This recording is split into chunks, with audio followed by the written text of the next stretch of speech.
it's the girl out there right here with you. It's me, Cindy. And this week, I thought I would put in ways for you to use that intuitive muscle. I'm working right now on a new intuition course, ways for you to grow and expand. And with that, I always feel like it's always nice to have this simple way for you to also listen and grow through a podcast, having those little tools for us. And I say this because we all are intuitive, every single one of us. And I know that there's different abilities and different strengths, and we all are on this course, life course, together in different ways. But every single one of us has this inner voice, this inner knowing. And wouldn't it just be better if we could strengthen that muscle and use it in whatever way we want? So some people will say when I work with them, like, well, how could I do that for myself, and how can I use it? You can use it in any job, in any way, in any relationship, for light and for love, and to support you. And then the ripple effect is that it will actually then support others. So some of the best ways, and this is kind of generic, but really has really helped me, is when I'm really wanting to tune in is to slow down, paying close attention.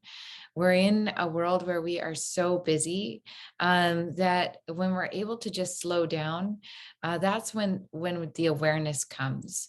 So actually saying to yourself in the morning, I am going to live eyes wide open, is what I often say. Living eyes wide open in an intuitive mindset is very different from the way we've been taught to live. And so it actually is sort of changing the way you're going to look at things. It's slowing the pace and feeling things in a different way. So it's becoming aware of how you feel, how something might hit you in different ways. So as I say, it's like a subtle whisper before the noise hits my head, all of the clash of the ego mind talking. Is that subtle whisper. It's where you'd pay attention really quick. So if you enter a room and there's a group of people, you'll start to feel that energy right away. We all know that energy, and you can feel it of, oh, this feels really great in here. This feels good. And you want to stay. That's you paying attention to your intuitive self. Sometimes we've been taught, and that's just generational. We all know this. It's nobody's fault. It's just, that's life. That even if we feel that we don't want to be somewhere, we've sometimes been taught, no, you need to stay. You must remain. And so that we've been taught not to listen to our intuition. We've been taught we have to stay. We have to sit through something. It's required. So it's hard for us to pay attention to our own inner knowing in that. So learning for ourselves now how to switch that over. I'm not comfortable here. This doesn't work for me. I want to move. And so allowing ourselves to trust that and leave. And obviously at times we can't always do that. But giving yourself the opportunity to trust it more in your life.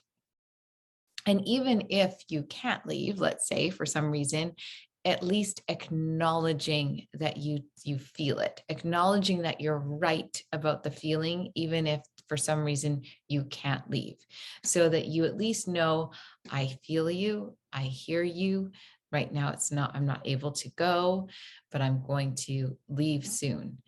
we're not even used to saying that to ourselves. So paying attention, slowing down, acknowledging when you feel really good about a situation, acknowledging when you don't, and what you're going to do about it next. There's a really big point that we don't often think about, that 91% of communication is actually nonverbal. And so we're always just depending on talking with each other as what we say.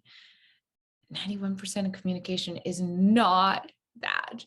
So what all of the things that you're taking in, even if you're watching this on YouTube, it's my hand gestures, my eye movements, the way I'm moving, am I leaning in towards you? Am I moving away from you? How are my feet? Am I like smiling at you? Am I, is my hair kind of tossed? What am I doing? What's happening, every single second? That has so much to do with communication, and not only the words. So really important when you're in a social situation, that has so much to do with the intuition and how you're noticing and paying attention to the vibe of a space. The next thing as you're growing your intuition is, and this is a really key part, which people sometimes you'll hear people talk about third eye, all those things. This is really big. It's your belief system. And this is something to notice. We have a belief system. We have been given this or had this belief system since we were born. The belief system of what's right and what's wrong, what's safe and what's not safe. So we almost have to suspend judgment. This was very challenging for me. And it is based on what I saw on TV. It's based on what I saw in school, what I heard about, so many different things. So beginning to open up to the possibilities of what I wanted my life to be meant I had to suspend judgment of what intuition really meant. It doesn't have to be somebody holding a crystal ball, and not that there's anything wrong with it. It's just that maybe that's not what I wanted it to be. Maybe it's not what I believed it to be.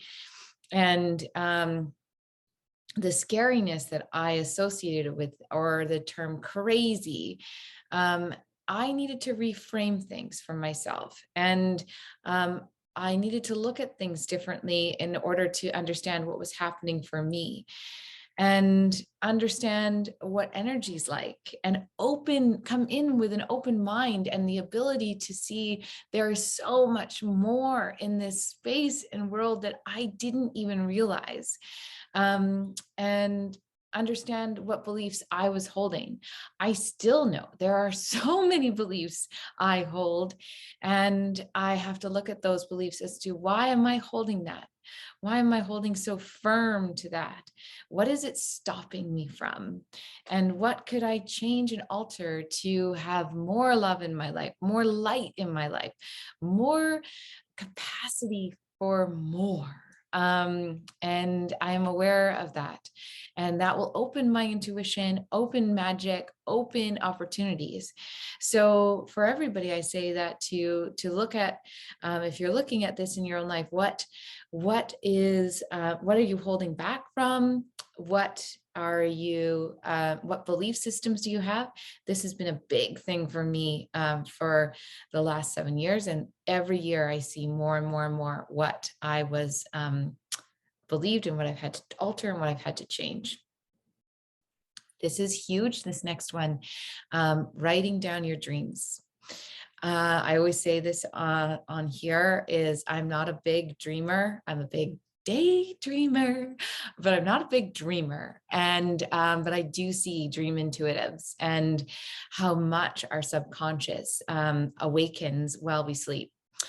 I like that, actually, how you awake while you sleep.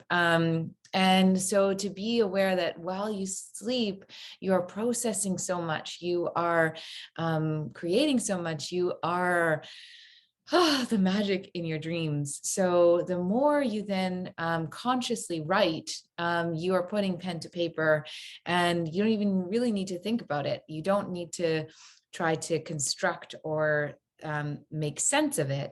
Just simply by putting down what you've dreamt about and just put it to paper. You might go back a week later or 2 weeks later to see how it all lines up and go, wow, that correlates with that, and that correlates with that. It's not about having to analyze it in the moment, if that makes sense. It's simply to then put what you remember down. Also, writing. So this is when you're awake. We hear so much about journaling now. We see the benefits of journaling. I say this always to the people I work with. I say it in my own life. I say it with my children. It has transformed my life. I was always somebody who wrote creatively, and I believe that it's been a channel. Don't even know where all the words came from. Sometimes I hear people say that they fear that other people will read their writing. You can rip what you have written up after you have written it. It is not something that you need to always go back to. It is just to allow what's in your head that is percolating up there to be out. So I have all throughout my house, hundreds of notebooks everywhere. The people in my house would never really want to read it. One day, should I go? You don't need to read any of it. There's nothing deep in there or things that will make sense.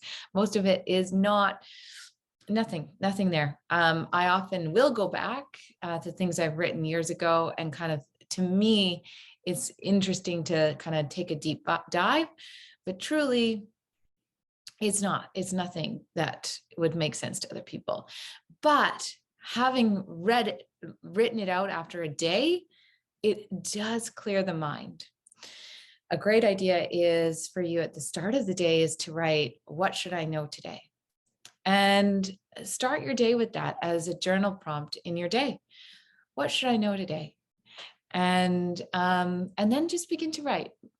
Asking yourself these questions gives yourself such power. Like, and I could cry even allowing yourself the power to say, what should I know today? And answering it for yourself. Don't worry about what the answer is. Just write, what should I know today? Maybe it's a grocery list.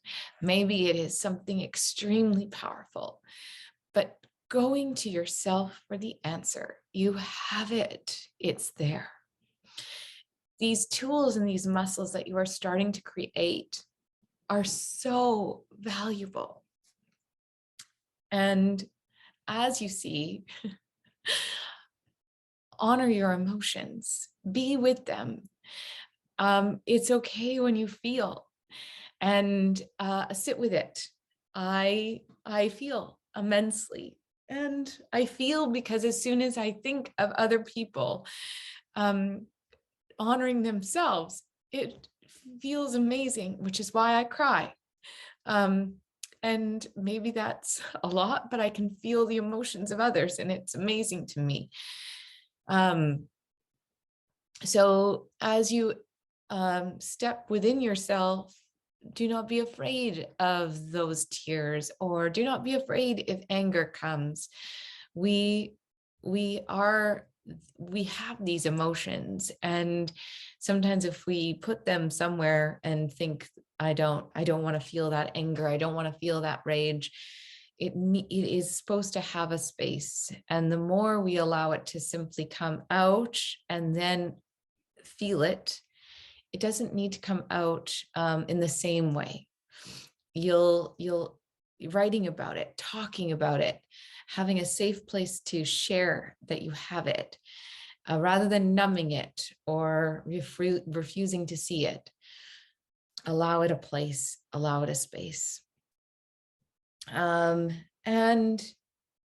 spending time always in nature, depending on where you are, finding a place.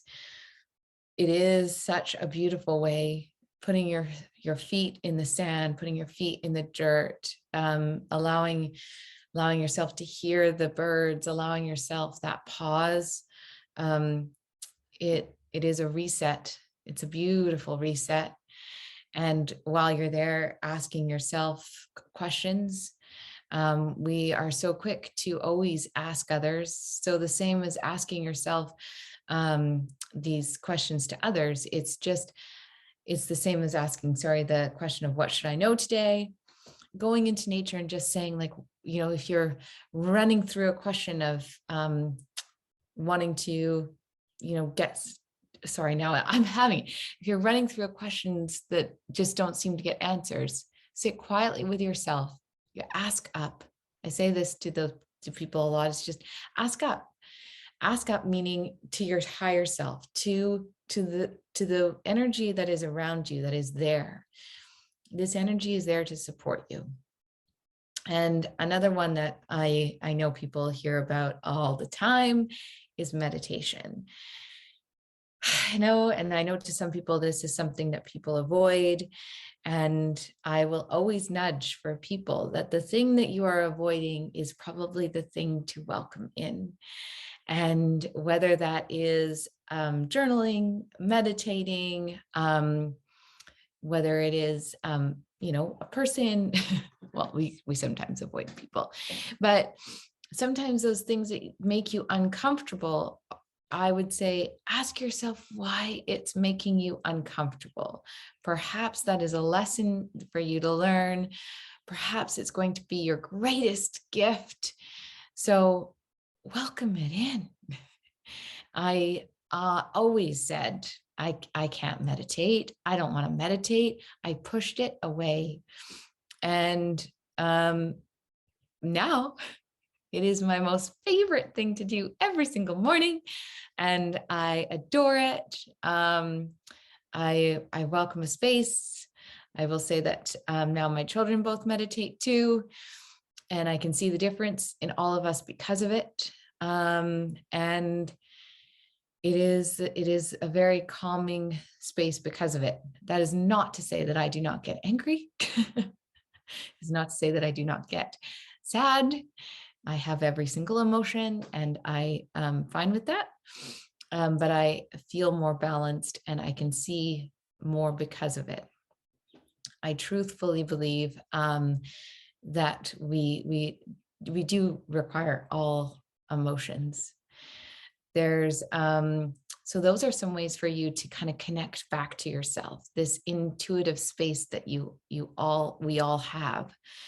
And a question I get, which I think I'll have in a few weeks when I do another happy chat, is doing this work, do I get really tired, or do I have do I just always get messages from other people? And I was trained when I started this several years ago, and I made the decision. I say it as on hours and off hours, because I don't want to know what's going on in everybody's mind. No, none of us do. Nor do I want to know about my children, my friends, my family. I don't want to know that.